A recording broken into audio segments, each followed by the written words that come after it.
श्री कृष्ण भक्तजनों, तो अब मैं आपको वैशाख मास में चौथे अध्याय का महात्म सुनाती हूँ, जिसमें स्नान, तर्पण और भगवान की पूजा विधि की महिमा है। तो आप श्रवण कीजिए। अम्बरीश ने पूछा, मुने, वैशाख मास के व्रत का क्या विधान है? इसमें किस तपस्या का अनुष्ठान करना पड़ता है? क्या दान होता है? कैसे स्नान किया जाता है? और किस प्रकार भगवान केशव की पूजा की जाती है? ब्रह्मर्षि, आप श्री हरि के प्रिय भक्त तथा सर्वज्ञ हैं, अतः कृपा करके मुझे ये सब बातें बताइए। नारद जी ने कहा, साधु श्रेष्ठ, सुनो। वैशाख मास में जब सूर्य मेष राशि पर चले जाएं, तो किसी बड़ी नदी में, नदी रूप तीर्थ में, नद में, सरोवर में, झरने में, देवकुंड में, स्वतः प्रातः प्राप्त हुए किसी भी जलाशय में, बावड़ी में अथवा कुएं आदि पर जाकर नियम पूर्वक भगवान श्री विष्णु का स्मरण करते हुए स्नान करना चाहिए। स्नान के पहले निम्नलिखित श्लोक का उच्चारण करना चाहिए। तो यथा ते माधवो मासो वल्लभो मधुसूदन प्रातः स्नानेन में तस्मिन् फलदः पापहा भव। तो इस मंत्र का जाप करके हमें स्नान करना चाहिए। मधुसूदन भगवान माधव, वैशाख मास आपको विशेष, इसका हिंदी ये है कि हे मधुसूदन, हे माधव, वैशाख मास आपको विशेष प्रिय है, इसीलिए इसमें प्रातः स्नान करने से आप शास्त्रोक्त फल को देने वाले हो और मेरे पापों का नाश कर दो। इस प्रकार कहकर मौन भाव से उस तीर्थ के किनारे अपने दोनों पैर धो लें। फिर भगवान नारायण का स्मरण करते हुए विधि पूर्वक स्नान करें। स्नान की विधि इस प्रकार है। विद्वान पुरुषों को मूल मंत्र पढ़कर तीर्थ की कल्पना कर लेनी चाहिए। ओम नमो नारायणाय, यह मंत्र ही मूल मंत्र कहा गया है। पहले हाथ में कुश लेकर विधि पूर्वक आचमन करें तथा मन और इंद्रियों को संयम में रखते हुए बाहर भीतर से पवित्र रहें। फिर 4 हाथ का चौकोर मंडल बनाकर उसमें निम्नलिखित मंत्रों द्वारा भगवती श्री गंगा जी का आह्वान करें।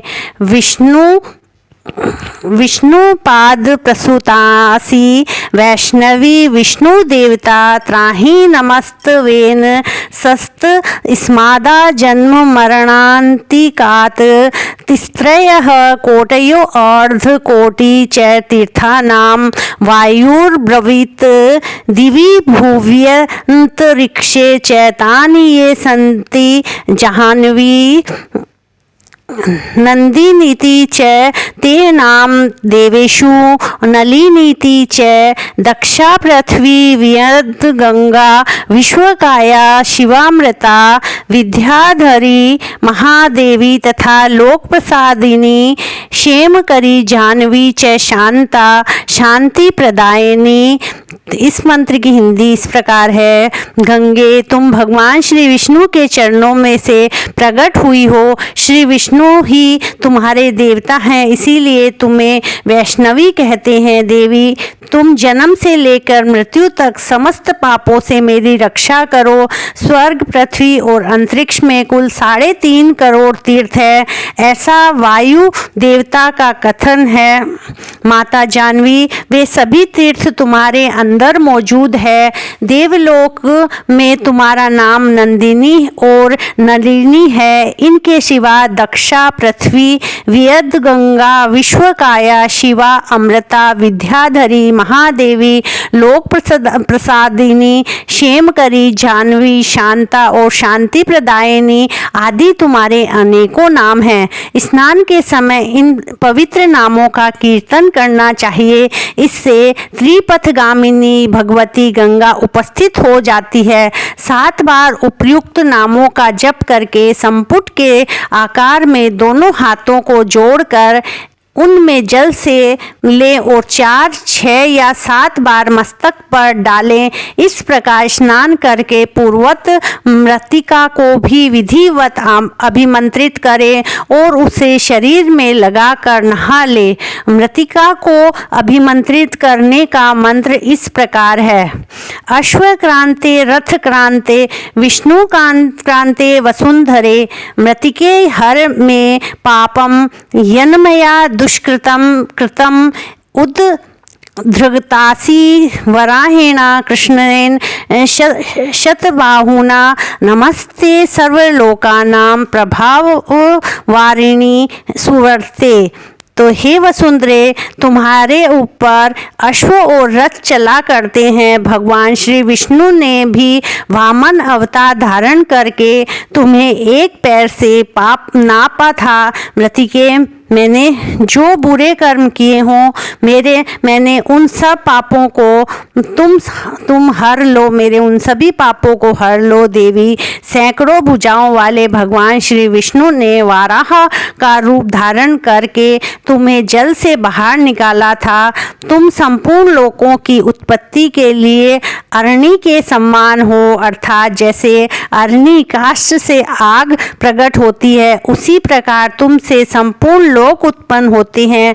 सुव्रते, तुम्हें नमस्कार है। इस मंत्र की यही हिंदी थी।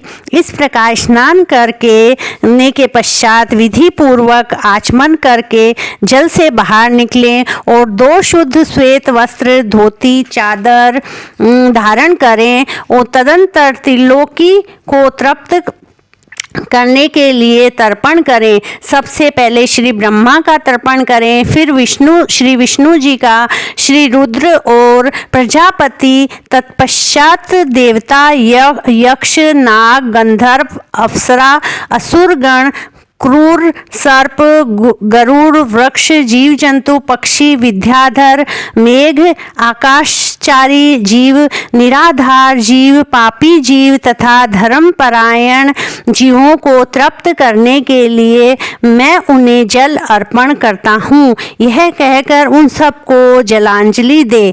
देवताओं को तर्पण करते समय यज्ञोपवीत को बाएं कंधे पर डाले रहें। तत्पश्चात उसे गले में माला की भांति कर ले और दिव्य मनुष्यों, ऋषि पुत्रों तथा ऋषियों का भक्ति पूर्वक तर्पण करे। सनक, सनंदन, सनातन और संत कुमार ये दिव्य मनुष्य हैं। कपिल, आसुरी,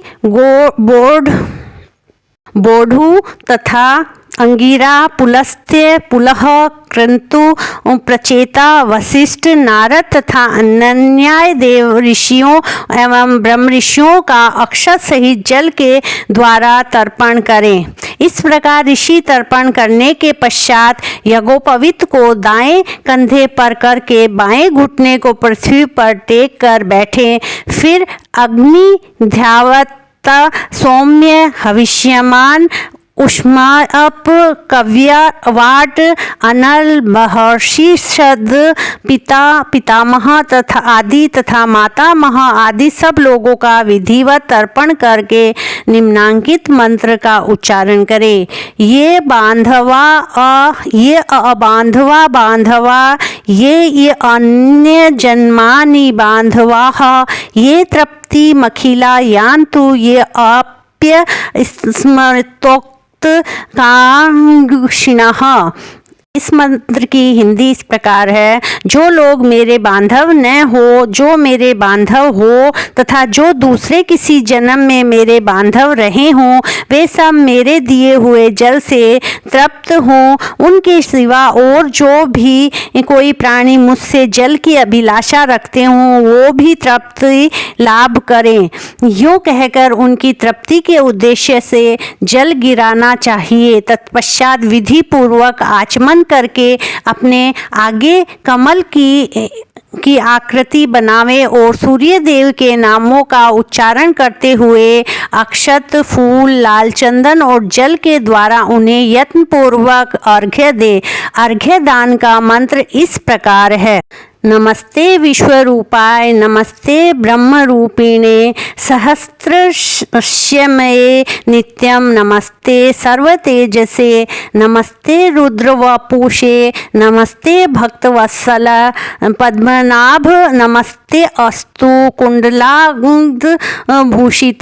नमस्ते सर्वलोकानां सुप्तानामुप बोधन सुकृतं दुष्कृतं चैव सर्वं पश्यन्ति सर्वदा सत्यदेव नमस्ते अस्तु प्रसिद्ध मम भास्कर दिवाकर नमस्ते अस्तु प्रभाकर नमो अस्तु ते।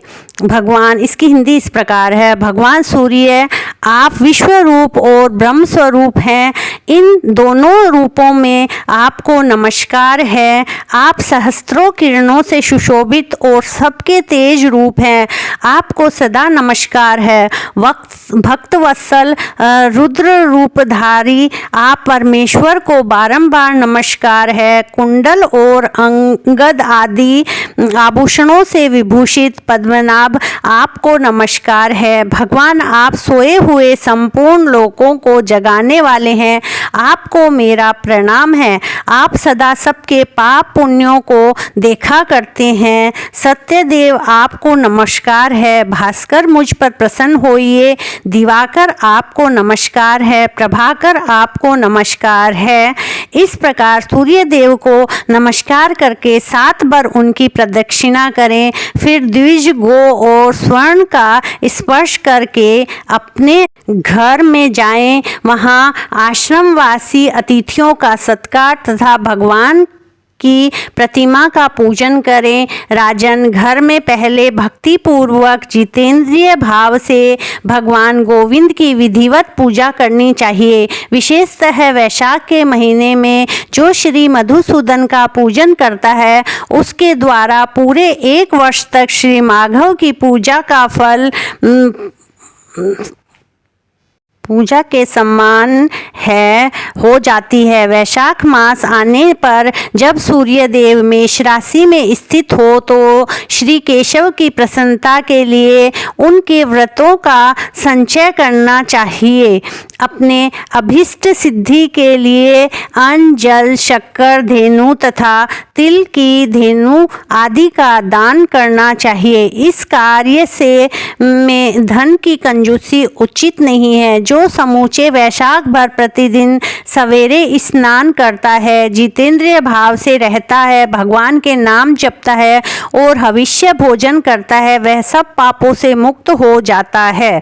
जो वैशाख मास में आलस्य त्याग कर एक भुक्त 24 घंटे में 1 बार भोजन, नक्त व्रत केवल रात में 1 बार भोजन अथवा अयाचित व्रत बिना मांगे मिले हुए अन्न का एक समय भोजन करता है, वह अपनी संपूर्ण अभिष्ट वस्तुओं को प्राप्त कर लेता है। वैशाख मास में प्रतिदिन 2 बार गांव से बाहर नदी के जल में स्नान करना, हविष्य खाकर रहना, ब्रह्मचर्य का पालन करना, पृथ्वी पर सोना, नियम पूर्वक रहना, व्रत, दान, जप, होम और भगवान मधुसूदन की पूजा करना, ये 4 नियम हजारों जन्मों के भयंकर पापों को भी हर लेते हैं।